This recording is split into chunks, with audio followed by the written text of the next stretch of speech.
Oke, kita akan bertemu dengan ahlinya atau pakarnya. Ikut saya. Permisi, Pak. Yo. Maaf mengganggu sebentar. Ya. Boleh bertanya nggak, Pak? Boleh ya, tentang apa? Tentang unsur-unsur negara, Pak. Oh iya, gimana? Oh ya, Pak. Tahu nggak wilayah darat Indonesia itu mana aja? Maksudnya wilayah Indonesia, misalnya wilayah daratannya, lautnya, urusan udaranya, itu ruangnya sama ekstrateritorialnya. Tolong jelasin, Pak. Iya. Wilayah di Indonesia kan dibagi menjadi tiga hal ya, tiga wilayah. Yang satu wawasan dirgantara. Dirgantara itu udara. Udara kita adalah ketinggiannya 35.000 km lebih. Itu wawasan dirgantara. Jadi dengan teori yang dikenal dengan teori cerobong asap.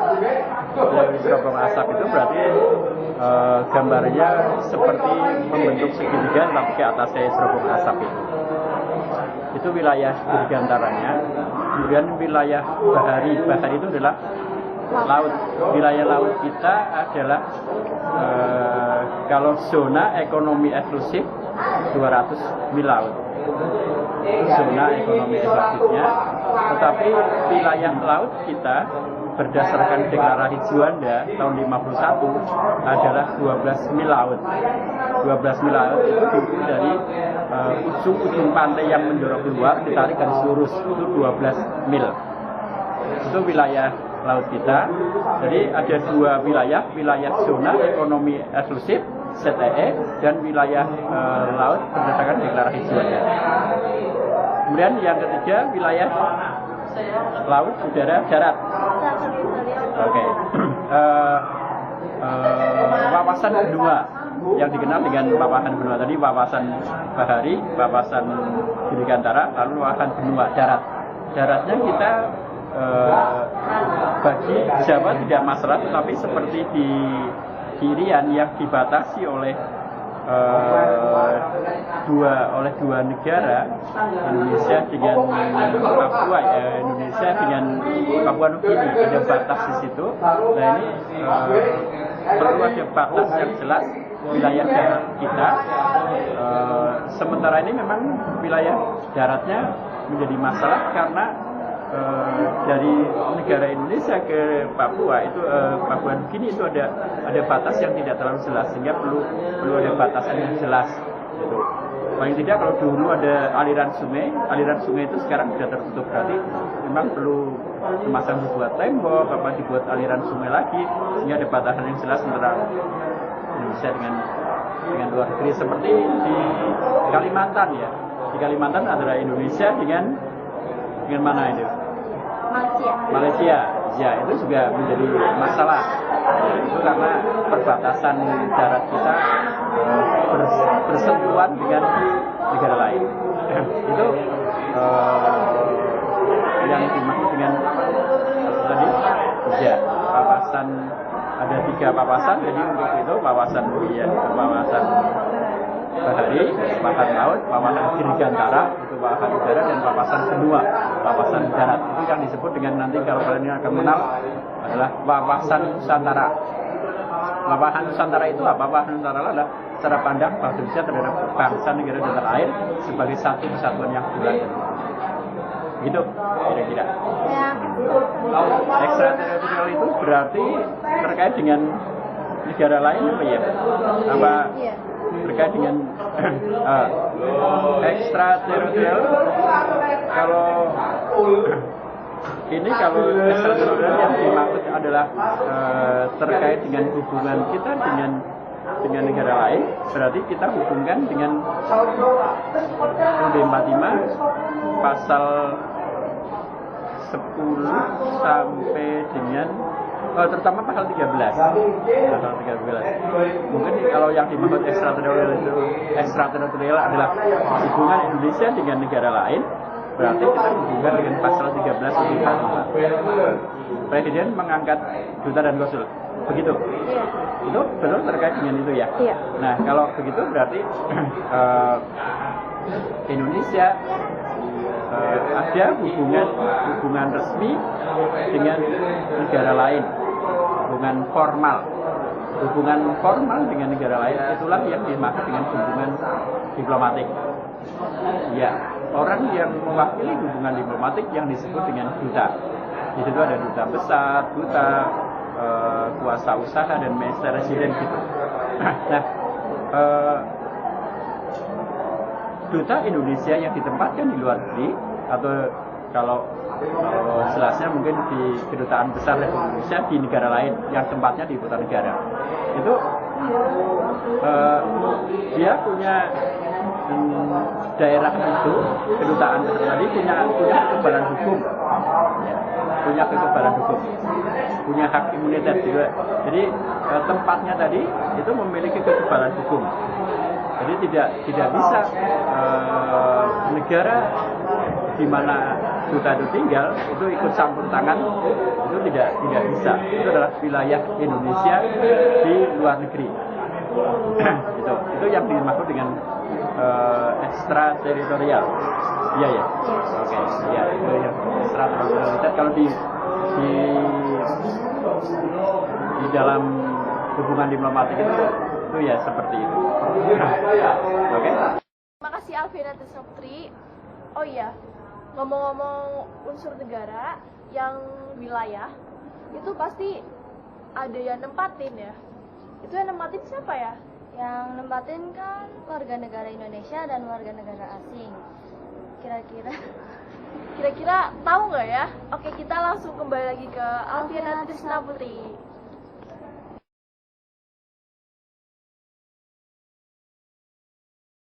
Kita ketemu lagi nih, kita udah dapat penjawab ke berapa ya? Nggak tahu ke berapa. Oh ya, kita akan menanya ke dia. Tahu nggak warga negara Indonesia itu apa sih yang disebut warga negara? Warga negara Indonesia itu adalah masyarakat yang tinggal di Indonesia maupun yang di luar Indonesia tapi masih berstatus negara Indonesia loh. Maksudnya gimana ya? Masih memiliki status sebagai masyarakat Indonesia. Warga negara Indonesia itu berarti apa ya? Warga negara Indonesia itu apa sih? Tahu nggak? Warga manusia, warga negara Indonesia ya, warga yang berwarga negaraan Indonesia.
Banyak kayak nggak tahu tentang warga negara Indonesia dan warga negara asing itu apa.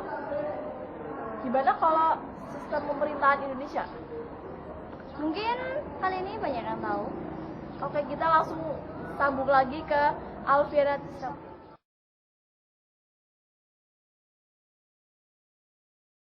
Oke, Oke, sekarang kita lagi di Cafe Jager, tempatnya di depan SMP Negeri 2 Purwokerto. Kita akan menanyakan sesuatu kepada pengunjung sini. Oke. Mau tanya, menurut Anda bagaimana sih sistem pemerintahan di Indonesia? Sistem pemerintahan di Indonesia? Kita ini kan, kamu lah coba. Masa kamu ya? Presidensial kan kita menurutnya. Komen apa ya, menurut Anda bagaimana sistem pemerintahan di Indonesia? Udah sesuai gitu belum sama pemerintahan?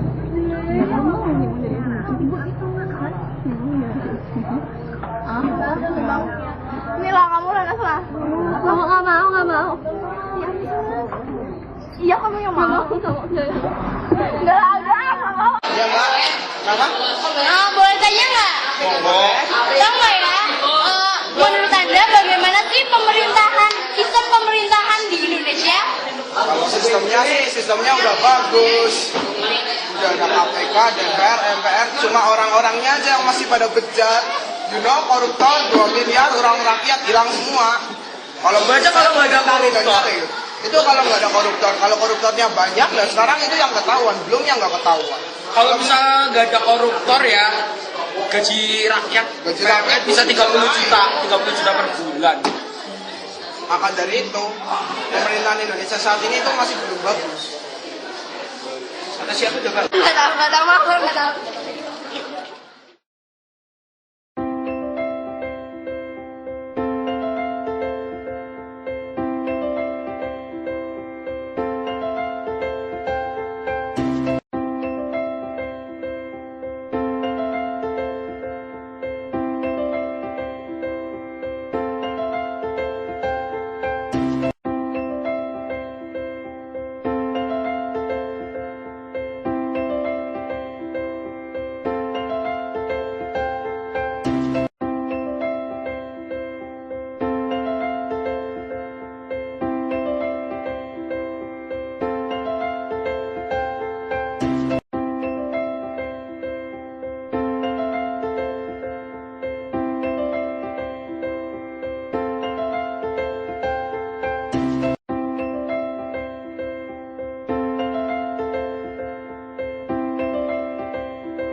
Sayang sekali ternyata sedikit yang tahu mengenai sistem pemerintahan Indonesia. Aduh, di situ terkadang saya merasa sedih. Gimana ya, Mbak? Oke. Oh iya, unsur negara yang keempat ini apa ya kira-kira? Kan udah wilayah, warga negara, pemerintah. Pengakuan kedaulatan negara lain. Oke, sekarang kita tanya-tanya lagi sama teman-teman kita. Langsung aja kita sambung ke Alfiana Trisna Putri.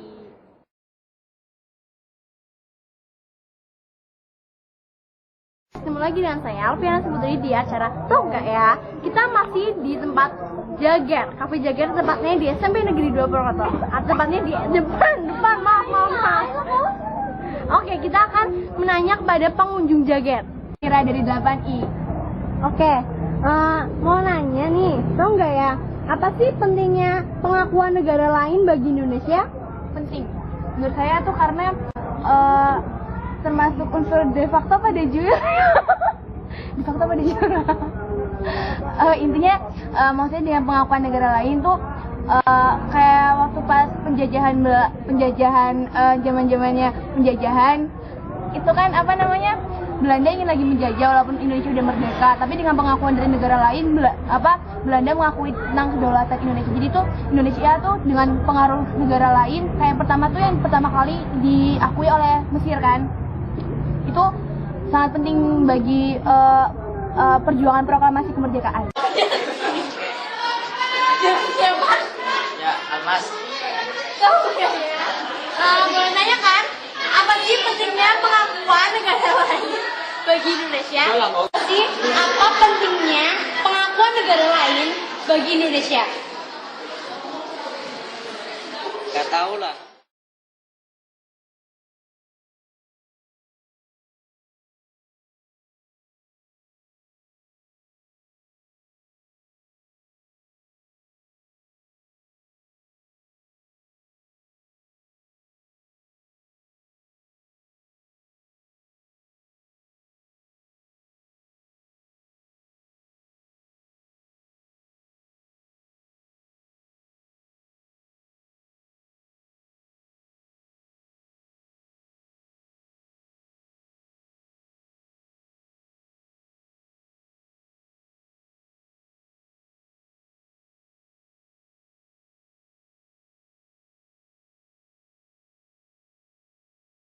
Tayangan dari teman kita Alfiana Saputri mengenai unsur-unsur negara yang meliputi wilayah, warga negara, sistem pemerintahan, dan pengakuan kedaulatan dari negara lain. ya. Tapi sayang sekali kita harus berpisah sampai di sini dulu. Sampai jumpa lagi di Tahu Nggak Ya. Goodbye. Dah.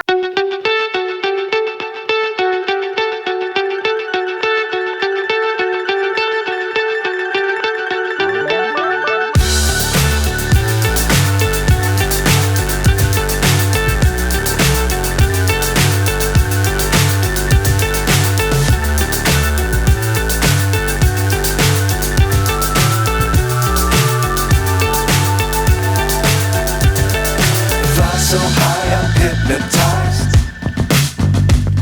What's up is down, what's left is right. Chasing stars and holding you. I can't see the end, but we'll see it through.